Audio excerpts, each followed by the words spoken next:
Banner ವಿಚಾರಕ್ಕೆ ಘರ್ಷಣೆ firing ಪ್ರಕರಣ ಇವತ್ತು ಬಳ್ಳಾರಿಗೆ ಸಿಐಡಿ ಅಧಿಕಾರಿಗಳು ಎಂಟ್ರಿ ಕೊಡಬಹುದಾದ ಸಾಧ್ಯತೆ ಇದೆ. ದಿನಕ್ಕೊಂದು ತಿರುವು ಪಡ್ಕೊಳ್ತಾ ಇದೆ ಈ ಗಲಭೆಯ ಪ್ರಕರಣ.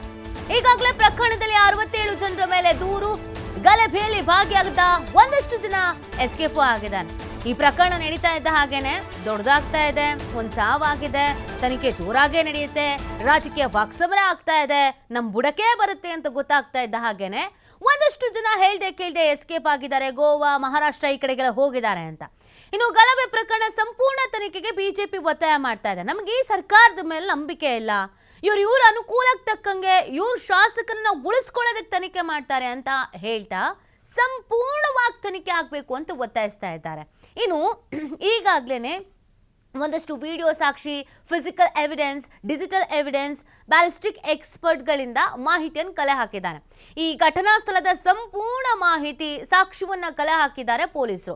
ಘಟನೆ ಹೇಗಾಯ್ತು, ಯಾವಾಗಾಯ್ತು, ಎಲ್ಲಿಂದ ಶುರುವಾಯಿತು, ಯಾರ್ಯಾರಿದ್ರು, ಎಲ್ಲಿಂದ ಈ ಕಿರಿಕ್ ಬಂತು, ಏನು ಎತ್ತ, ಪ್ರತಿ ಒಂದರ ಬಗ್ಗೆ ಎಷ್ಟು ವಿಡಿಯೋಗಳು ಸಿಕ್ಕಿದ್ವೋ ಅಷ್ಟು ವಿಡಿಯೋದಲ್ಲಿರುವಂಥ ಒಂದಷ್ಟು ಮಂದಿಯನ್ನ ವಿಚಾರಣೆಗೆ ಒಳಪಡಿಸಿದ್ದುಂಟು, ವಶಕ್ಕೆ ಪಡೆದುಕೊಂಡಿದ್ದು ಕೂಡ ಉಂಟು. ಇದೆಲ್ಲದರ ಬೆನ್ನಲ್ಲೇ ಸಿಐಡಿ ಎಂಟ್ರಿ ಆಗಿರೋದು. ಸಿಐಡಿ ಎಂಟ್ರಿಯ ಬಳಿಕ ಈ ತನಿಖೆ ಮತ್ತಷ್ಟು ಚುರುಕು ಪಡ್ಕೊಳ್ತಾ ಇದೆ.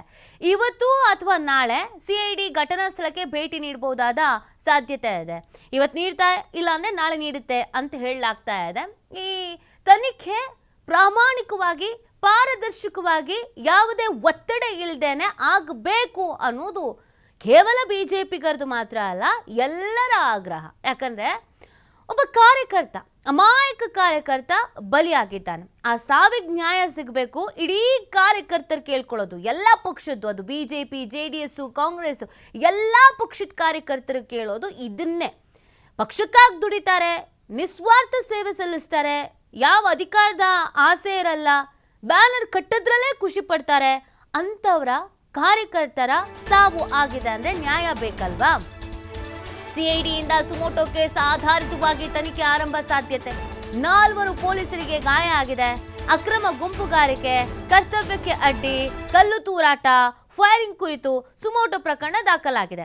ಈ ಸುಮೋಟೋ ಕೇಸ್ನಲ್ಲಿ 1,000ಕ್ಕೂ ಹೆಚ್ಚು ಜನ ಭಾಗಿ ಅಂತ FIR ಆಗಿರೋದು. ಸೊ ಅದರ ಆಧಾರದ ಮೇಲೆ ತನಿಖೆಯನ್ನ ಮಾಡಲಾಗತ್ತೆ ಅಂತ ಈಗಾಗಲೇ ಈ ಪ್ರಕರಣದಲ್ಲಿ ರಾಜಕೀಯ ತಿರುವು ಪಡ್ಕೊಂಡಿದ್ದಿದೆ. ಕಾಂಗ್ರೆಸ್ನವ್ರು ಬಿಜೆಪಿ ಮೇಲೆ, ಬಿಜೆಪಿಗರು ಕಾಂಗ್ರೆಸ್ನವ್ರ ಮೇಲೆ. ಒಂದು 62ಕ್ಕೂ ಹೆಚ್ಚು ಮಂದಿ ವಿರುದ್ಧ FIR ಆಗಿದೆ. ಒಂದು 26 ಮಂದಿನ ವಶಕ್ಕೆ ಪಡ್ಕೊಂಡಿದ್ರು. ಮತ್ತೆ ಕೆಲವರನ್ನು ವಶಕ್ಕೆ ಪಡ್ಕೊಳ್ತಾ ಇದ್ದಾರೆ. ಕೆಲವರು ತಲೆಮರೆಸ್ಕೊಂಡು ಎಸ್ಕೇಪ್ ಆಗಿದ್ದಾರೆ. ಇದೆಲ್ಲದರ ನಡುವೆ ಈಗ ತನಿಖೆ ಸೂಕ್ತ ರೀತಿಯಲ್ಲಿ ಸತ್ಯಾನುಸತ್ಯತೆ ಏನಿದೆ ಅನ್ನೋದು ಆಗಬೇಕು. ಕೆಲವು ಪೊಲೀಸ್ ಅಧಿಕಾರಿಗಳಿಗೆ ಗಾಯ ಆಗಿದೆ, ಅವ್ರು ನಮ್ಮ ಕರ್ತವ್ಯಕ್ಕೆ ಅಡ್ಡಿಪಡಿಸಿದ್ರು ಅಂತ ಹೇಳ್ತಾ ಇದ್ದಾರೆ. ನಾವಲ್ಲಿ ಎಲ್ಲರೂ ಸರಿ ಮಾಡಬೇಕು ಅಥವಾ ಇದು ಸರಿ ಹೋಗಬೇಕು ಅಂತ ಪ್ರಯತ್ನ ಪಡುವಾಗಲೇ ಒಂದಷ್ಟು ಗುಂಪುಗಳ ನಡುವೆ ಮಾತಿನ ಚಕಮಕಿ ಆಯಿತು, ತಳ್ಳಾಟ ಆಯಿತು, ನೂಕಾಟ ಆಯಿತು. ರಾಜಕೀಯ ನಾಯಕರುಗಳೇ ಇದಕ್ಕೆ ಕಾರಣ ಅನ್ನುವಂಥ ಆರೋಪವನ್ನು ಕೂಡ ಮಾಡಿದ್ದಾರೆ. ಹಾಗಾಗಿ ಆ FIRನಲ್ಲಿ ಯಾರ್ಯಾರ ಹೆಸರನ್ನು ಉಲ್ಲೇಖ ಮಾಡಿದ್ದಾರೋ ಸುಮಾರು 1,000ಕ್ಕೂ ಹೆಚ್ಚು ಜನ ಭಾಗಿ ಅಂತ FIR ಆಗಿರೋದು. ಇದರಲ್ಲಿ ಫ್ರಂಟ್ ಲೈನ್ ನಾಯಕರು ಅಥವಾ ಮೊದಲಿಗೆ ಇದರಲ್ಲಿ ತುಂಬ ಪ್ರಭಾವ ಬೀರಿದವರು ಯಾರ್ಯಾರಿದ್ದಾರೋ ಅವ್ರನ್ನೆಲ್ಲ ವಿಚಾರಣೆ ಮಾಡಬೇಕಾಗತ್ತೆ. ಸ್ಥಳಕ್ಕೆ ಹೋಗಿ ಅಲ್ಲಿನ ಸ್ಥಿತಿಗತಿ ಏನು, ಯಾರ್ಯಾರು ಭಾಗಿಯಾಗಿದ್ರು, ಇಲ್ಲಿವರೆಗೂ ತನಿಖೆ ಹೇಗಾಗಿದೆ, ಯಾರನ್ನೆಲ್ಲ ವಶಪಡಿಸ್ಕೊಂಡಿದ್ದಾರೆ, ಏನೆಲ್ಲ ಸಾಕ್ಷಿಗಳು ಸಿಕ್ಕಿದೆ, ಯಾವೆಲ್ಲ ವಿಡಿಯೋಗಳಿದೆ, ಇದೆಲ್ಲವನ್ನು ಪೊಲೀಸ್ ಅಧಿಕಾರಿಗಳ ಬಳಿಯೂ ಕೂಡ ಮಾಹಿತಿಯನ್ನು ಪಡ್ಕೊಳ್ತಾರೆ. ಯಾಕಂದರೆ ಈ ಪ್ರಕರಣದಲ್ಲಿ ಈಗಾಗಲೇ ಪೊಲೀಸ್ ಇಲಾಖೆಯಿಂದ ತನಿಖೆ ಅನ್ನೋದು ಆಗಿದೆ. ಇನ್ನೊಂದು ಕಡೆಯಲ್ಲಿ ಕಾಂಗ್ರೆಸ್ನವರು ಒಂದಷ್ಟು ವಿಡಿಯೋ ರಿಲೀಸ್ ಮಾಡ್ತಾ ಇದ್ರು, ಬಿಜೆಪಿಗರು ಒಂದಷ್ಟು ವಿಡಿಯೋ ರಿಲೀಸ್ ಮಾಡ್ತಾ ಇದ್ರು. ಒಬ್ಬೊಬ್ರು ಒಂದೊಂದು ವಿಡಿಯೋ ರಿಲೀಸ್ ಮಾಡಿದಾಗ ಒಂದೊಂದು ಪ್ರಮುಖ ಸಾಕ್ಷಿಗಳು ಅನ್ನೋದು ಸಿಕ್ಕಿದ್ದಿದೆ. ಜನಾರ್ದನ ರೆಡ್ಡಿ ಅವರು ಇವತ್ತು ಕೂಡ ವಿಡಿಯೋ ಬಿಡುಗಡೆ ಮಾಡ್ತಾರೆ ಕೆಲವೊಂದಷ್ಟು ಅಂತ ಹೇಳ್ತಾ ಇದ್ದಾರೆ. ಸೊ ಆ ವಿಡಿಯೋದಲ್ಲಿ ಒಂದಷ್ಟು ಮಾಹಿತಿಗಳು ಸಿಕ್ಕಿರೋದಿದೆ. ಯಾರು ಅಲ್ಲಿಂದ ಕಲ್ಲು ಎಸಿತಾ ಇರೋದು, ಯಾರು ಅಲ್ಲಿಂದ ಫೈರಿಂಗ್ ಮಾಡ್ತಾ ಇರೋದು, ಯಾರ ಕೈಯಲ್ಲಿ ಗನ್ ಇದೆ, ಯಾರು ಓಡ್ತಾ ಇದ್ದಾರೆ, ಈ ಪ್ರಕರಣ ನಡೆಯುವಂಥ ಸಂದರ್ಭದಲ್ಲಿ ಎಷ್ಟು ಮಂದಿ ಇದ್ರು, ಇದೆಲ್ಲವೂ ಕೂಡ ಆ ವಿಡಿಯೋದಲ್ಲಿದೆ. ಆ ವಿಡಿಯೋವನ್ನು ಆಧರಿಸಿಕೊಂಡೇ ತನಿಖೆಯನ್ನು ಮಾಡುವಂಥದ್ದು ನಿರೀಕ್ಷೆ ಇಟ್ಕೊಂಡಿದ್ದಾರೆ. ಪ್ರಾಮಾಣಿಕವಾಗಿ ತನಿಖೆ ಆಗತ್ತೆ ಅಂತ. ಬಟ್ ಬಿಜೆಪಿಯಲ್ಲಿ ಕೆಲವರು ಇಲ್ಲ, ನಮಗೆ ಪ್ರಾಮಾಣಿಕ ತನಿಖೆ ಆಗತ್ತೆ ಅನ್ನೋದ್ರ ಬಗ್ಗೆ ಅಭಿಪ್ರಾಯವೇ ಇಲ್ಲ ಅಂತ ಹೇಳಿದುಂಟು. ನೋಡೋಣ ಈ ಎಲ್ಲ ಸವಾಲುಗಳ ನಡುವೆ ತನಿಖೆ ಹೇಗೆ ನಡೆಯುತ್ತೆ ಅಂತ. ಈ ಬಗ್ಗೆ ಮತ್ತಷ್ಟು ಮಾಹಿತಿಯನ್ನು ನೀಡ್ತಾರೆ ನಮ್ಮ ಪ್ರತಿನಿಧಿ ಸಿದ್ದು, ಬಳ್ಳಾರಿಯಿಂದ ಲೈವ್ನಲ್ಲಿ ಜಾಯ್ನ್ ಆಗ್ತಾ ಇದ್ದಾರೆ. ಸಿದ್ದು, ಈಗಾಗಲೇ ಈ ತನಿಖೆ ಸೂಕ್ತ ರೀತಿಯಲ್ಲಿ ಆಗಬೇಕು ಅನ್ನುವಂಥ ಒತ್ತಾಯ, ಒತ್ತಡ ಎಲ್ಲವೂ ಇದೆ. ಪ್ರಾಮಾಣಿಕವಾಗಿ, ಪಾರದರ್ಶಕವಾಗಿ ತನಿಖೆ ಆದಾಗ ಮಾತ್ರ ಒಬ್ಬ ಕಾರ್ಯಕರ್ತನ ಅಮಾಯಕ ಕಾರ್ಯಕರ್ತನ ಸಾವಿಗೆ ನ್ಯಾಯ ಅನ್ನೋದು ದೊರಕೋದು. ಅದು ಆ ಪಕ್ಷದ ಈ ಪಕ್ಷದ ಕಾರ್ಯಕರ್ತ ಅಂತ ಅಲ್ಲ, ಕಾರ್ಯಕರ್ತನ ಸಾವಿಗೆ. ಸೊ ಹಾಗಾಗಿ SID ಮೇಲೆ ಯಾವ ರೀತಿಯಾದಂಥ ಒತ್ತಡ ಇದೆ, ಒಂದು ತನಿಖೆಗೆ ಏನೆಲ್ಲ ಪ್ಲಾನ್ ಮಾಡ್ಕೊಳ್ಳಲಾಗಿದೆ, ಇವತ್ತು ಅಥವಾ ನಾಳೆ ಯಾವತ್ತು ಭೇಟಿ ಕೊಡ್ಬೋದು?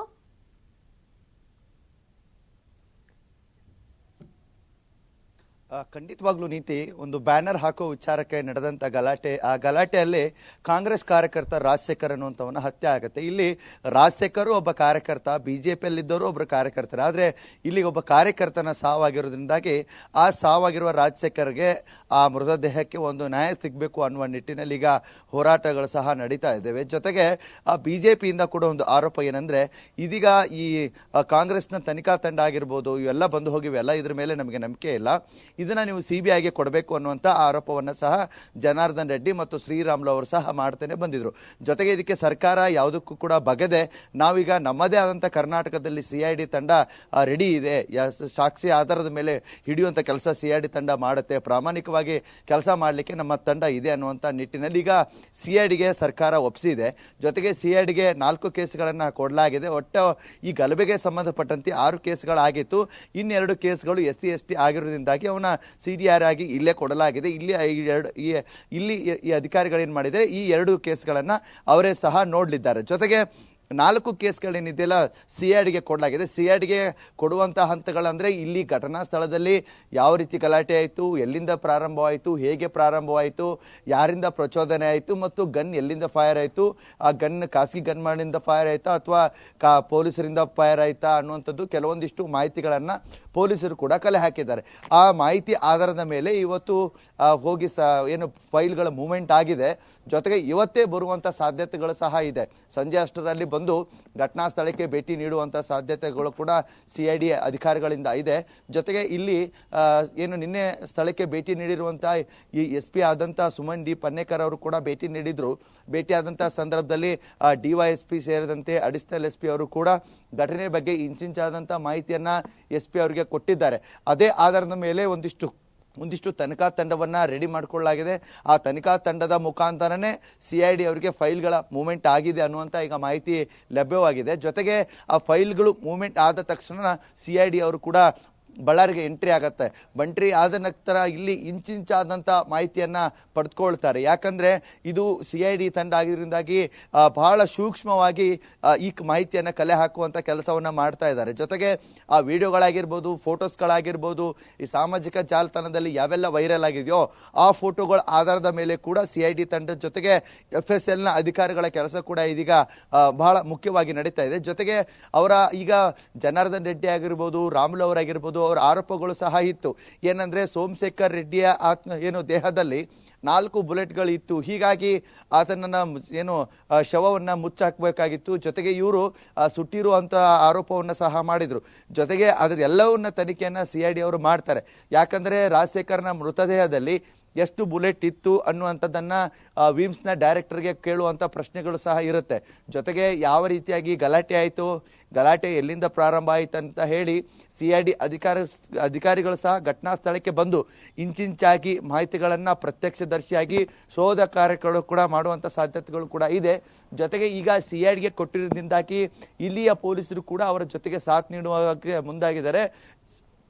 CID ಅಧಿಕಾರಿಗಳು ಸಹ ನಾಳೆ ಬರುವಂತ ಸಾಧ್ಯತೆಗಳು ಕೂಡ ಜಾಸ್ತಿ ಇರುವಂತದ್ದು ನೀತಿ. ಸಿದ್ದು, ಇನ್ನೊಂದು, ಈ ಒಂದ್ ಕಡೆಯಲ್ಲಿ CID ತನಿಖೆ ಆಗ್ತಾ ಇದೆ, ಪೊಲೀಸ್ ಕಡೆಯಿಂದಲೂ ಕೂಡ ತನಿಖೆ ಆಗ್ತಾ ಇದೆ, ಒಂದಷ್ಟು ವಿಡಿಯೋಸ್ಗಳು ಇದೆಲ್ಲ ನೋಡ್ತಾ ಇದ್ವಿ. ಇನ್ನೊಂದು ಕಡೆಯಲ್ಲಿ ಈ ಪಕ್ಷಗಳು ತನಿಖೆ ಮಾಡ್ತಾ ಇವೆ. ವಿಡಿಯೋ ರಿಲೀಸ್ ಮಾಡೋದು ಇವರೇ ನೋಡಿ, ಅವರು ಅನ್ನೋದು ಇಲ್ಲಿಂದನೇ ಶುರು ಆಯಿತು ನೋಡಿ ಅನ್ನುವಂಥದ್ದು ಅಂತ. BJPಗರನ್ನೇ ಹೇಳ್ತಾ ಇದ್ರು, ನಾವು ಬೇರೆ ಬೇರೆ ತನಿಖಾ ಸಂಸ್ಥೆಗಳಿಗೆ ತನಿಖೆ ಕೊಡಿ ಅಂತ ಹೇಳಿದ್ವಿ, ಬಟ್ ಇವ್ರು ಕೊಡ್ತಾ ಇಲ್ಲ, ಪ್ರಾಮಾಣಿಕವಾಗಿ ತನಿಖೆ ಆಗುತ್ತೆ ಅನ್ನೋದು ನಂಬಿಕೆ ನಮಗಿಲ್ಲ ಅಂತ. ಸೊ ಇವತ್ತು BJP ಕಡೆಯಿಂದಲೂ ಕೂಡ ಒಂದಷ್ಟು ವಿಡಿಯೋಸ್ಗಳು ರಿಲೀಸ್ ಮಾಡಬಹುದಾದ ಸಾಧ್ಯತೆ ಇದೆ ಅಂತ ಹೇಳ್ತಾ ಇದ್ದಾರೆ. ಹಾಗಾಗಿ ಈ ತನಿಖೆಗೆ ಈ ವಿಡಿಯೋಗಳು ಯಾವ ರೀತಿಯಾಗಿ ಪೂರಕ ಆಗ್ತಾ ಇದೆ, ಮತ್ತೆ ಪಕ್ಷಗಳೇ ಇನ್ವಾಲ್ವ್ಮೆಂಟ್ ಆಗ್ತಾ ಇರೋದ್ರಿಂದ ಸಮಸ್ಯೆ ಏನಾದರೂ ಆಗ್ತಾ ಇದೆಯಾ?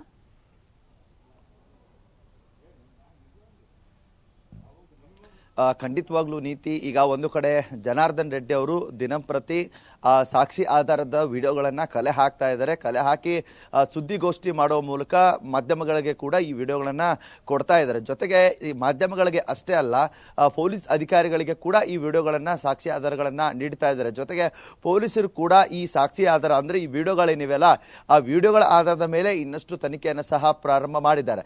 ಅಂದ್ರೆ ಈ ವಿಡಿಯೋಗಳು ಅಷ್ಟೇ ಅಲ್ಲ, ಸಾಮಾಜಿಕ ಜಾಲತಾಣದಲ್ಲಿ ಕೂಡ ಕೆಲವೊಂದಿಷ್ಟು ವಿಡಿಯೋಗಳು ಕೂಡ ವೈರಲ್ ಆಗ್ತಾ ಇದೆ. ಆ ವಿಡಿಯೋಗಳನ್ನ ಕೂಡ ಪೊಲೀಸರು ತನಿಖೆಗೆ ಶುರು ಮಾಡಿಕೊಂಡಿದ್ದಾರೆ. ಒಂದು ಕಡೆ ಆರೋಪ ಪ್ರತ್ಯಾರೋಪ ಸಹ ನಡೀತಾನೆ ಇದೆ. ಒಂದು ಕಡೆ ಜನಾರ್ದನ್ ರೆಡ್ಡಿ ಅವರು ಕೂಡ ಈ ವಿಡಿಯೋಗಳನ್ನ ಇಟ್ಕೊಂಡು ಸುದ್ದಿಗೋಷ್ಠಿಗಳ ಮೇಲೆ ಸುದ್ದಿಗೋಷ್ಠಿಯನ್ನು ಸಹ ಮಾಡಿ ದಾಖಲಾತಿಗಳನ್ನ ಬಿಡುಗಡೆಯನ್ನ ಮಾಡ್ತಾ ಇದ್ದಾರೆ. ಜೊತೆಗೆ ಈ ಘಟನೆಗೆ ಸಂಬಂಧಪಟ್ಟಂತೆ ಪೊಲೀಸರಿಗೆ ಕೂಡ ದೂರನ್ನ ಕೊಡ್ತಾನೆ ಇದ್ದಾರೆ. ಅವರ ಆರೋಪ ಕೂಡ ಏನಂತ ಇದೆ ಅಂದ್ರೆ, ಈ ಘಟನೆ ನಡೀತಾ ಇರುವಂತಹ ಸಂದರ್ಭದಲ್ಲಿ ನಾರಾ ಭರತ್ ರೆಡ್ಡಿ ಅವರು ಏನಿದ್ದಾರೆ ಸಾಕಷ್ಟು ಜನರನ್ನ ಕರ್ಕೊಂಡು ಬಂದಿದ್ರು, 1000 ಜನ ಕೂಡ ಸ್ಥಳದಲ್ಲಿದ್ರು. ಜೊತೆಗೆ ಪೊಲೀಸರೇ ಇವರಿಗೆ ಸಾಥ್ ಕೊಟ್ಟಿದ್ದಾರೆ ಅನ್ನುವಂತ ಈ ಆರೋಪ ಏನಿದೆಯಲ್ಲ, ಈ ಆರೋಪಕ್ಕೆ ಕೂಡ ಸರ್ಕಾರ ಇದನ್ನ ನಾವು ಸರಿಯಾಗಿ ದೂಗಿಸಬೇಕು ಮತ್ತು ಸಾಕ್ಷಿ ಆಧಾರದ ಮೇಲೆ ಮತ್ತು ಒಂದೊಳ್ಳೆ ಈ CID ತನಿಖೆಯನ್ನು ಕೊಟ್ಟರೆ ಇದರಿಂದ ಯಾವ ರೀತಿ ಗಲಾಟೆಗೆ ಆಯಿತು, ಗಲಾಟೆಗೆ ಸಂಬಂಧಪಟ್ಟಂತೆ ಎಲ್ಲ ಮಾಹಿತಿ ಕೂಡ ಹೊರಗಡೆ ಬರುತ್ತೆ ಅನ್ನುವ ನಿಟ್ಟಿನಲ್ಲಿ ಈಗ CIDಗೆ ಕೊಟ್ಟಿರೋದ್ರಿಂದಾಗಿ CID ಅಧಿಕಾರಿಗಳು ಸಹ ಸ್ಥಳಕ್ಕೆ ಬಂದು ಯಾವ ರೀತಿ ಗಲಾಟೆ ಆಯಿತು, ಗಲಾಟೆ ಎಲ್ಲಿಂದ ಪ್ರಾರಂಭ ಆಯಿತು ಅನ್ನುವಂಥದ್ದನ್ನ ಪೊಲೀಸರು ಕೂಡ ಇಂಚಿಂಚಾದ ಮಾಹಿತಿಯನ್ನು CID ಕೊಟ್ಟಿದ್ದಾರೆ. CID ಅವರು ಸಹ ಸ್ಥಳಕ್ಕೆ ಬಂದು ತನಿಖೆ ನಡೆಸಿ ಶೋಧ ಕಾರ್ಯ ಮುಂದುವರಿಸುವ ಸಾಧ್ಯತೆಗಳು ಕೂಡ ಇದೆ. ಜೊತೆಗೆ ಈಗ ಆರೋಪ ಪ್ರತ್ಯಾರೋಪ ಕೂಡ ನಡೀತಾನೆ ಇದೆ. ರಾಜಕೀಯ ಕೆಸರೆರಚಾಟ ಅಂತೂ ನಿಲ್ತಾ ಇಲ್ಲ. ಜೊತೆಗೆ ಈಗ CID ಅವರ ತನಿಖೆಯ ಮೇಲೆ ಈ ತಪ್ಪು ಎಲ್ಲಿಂದಾಯಿತು, ಯಾರಿಂದಾಯಿತು, ಯಾರ ಗನ್ನಿಂದ ಫೈರ್ ಆಯಿತು ಅನ್ನುವಂಥದ್ದು CID ಅಧಿಕಾರಿಗಳು ಬಂದು ಹೋದ ಮೇಲೆ ಗೊತ್ತಾಗುವ ಸಾಧ್ಯತೆಗಳು ಇದೆ ಅಂತಾನೆ ಹೇಳ್ಬೋದಾಗಿದೆ. ನೀತಿ. ಓಕೆ, ಥ್ಯಾಂಕ್ ಯು ಸಿದ್ದು ತಮ್ಮೆಲ್ಲ ಡೀಟೇಲ್ಸ್ಗೆ.